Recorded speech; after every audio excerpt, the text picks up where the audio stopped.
कोल्हापूर जिल्हा पोलीस अधीक्षकांनी आज या ठिकाणी पोलीस ग्राउंडवर जो कार्यक्रम घेतला आहे, या कार्यक्रमाच्या माध्यमातून कोल्हापूर जिल्ह्यातील पोलीस यंत्रणेला आवश्यक असणाऱ्या 2 कोटी एकूण 80 लाख 2 कोटी 80 लाखाची 26 वाहनं आज या ठिकाणी कोल्हापूर जिल्ह्यातल्या पोलिसांच्यासाठी सेवेत दाखल झाली। त्याचा औपचारिक शुभारंभ लोकार्पणाचा कार्यक्रम खासदार साहेब, आमदार साहेब आणि सर्वच सन्मान्य मान्यवरांच्या आणि लोकप्रतिनिधींबरोबर अधिकाऱ्यांच्या उपस्थितीमध्ये झाला।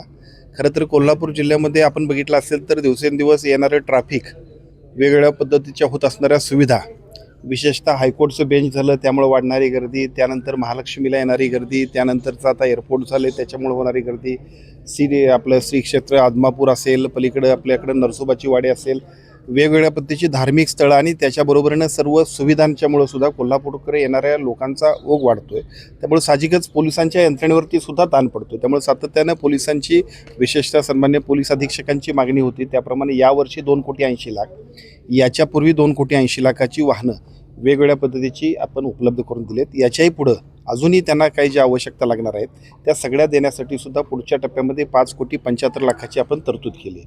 कोल्हापूर जिल्ह्याचं पोलीस अधीक्षक कार्यालय किंवा पोलीस विभाग हा संपूर्ण जिल्ह्याच्या संपूर्ण यंत्रणेला सुरक्षित ठेवण्यासाठी महत्त्वपूर्ण काम करतोय। त्यामुळे त्यांच्यासाठी आवश्यक असणाऱ्या सर्व सुविधा एका बाजूला राज्य शासनाच्या वतीनं आणि दुसऱ्या बाजूला DPTCच्या माध्यमातून देण्यासाठी आपण सर्वजण तत्पर आहोत। त्यामुळे आज एक चांगलं काम की जे कोल्हापूर जिल्ह्यातील सर्व नागरिकांच्यासाठी सुद्धा आवश्यक आहे ते आपण या ठिकाणी केलं।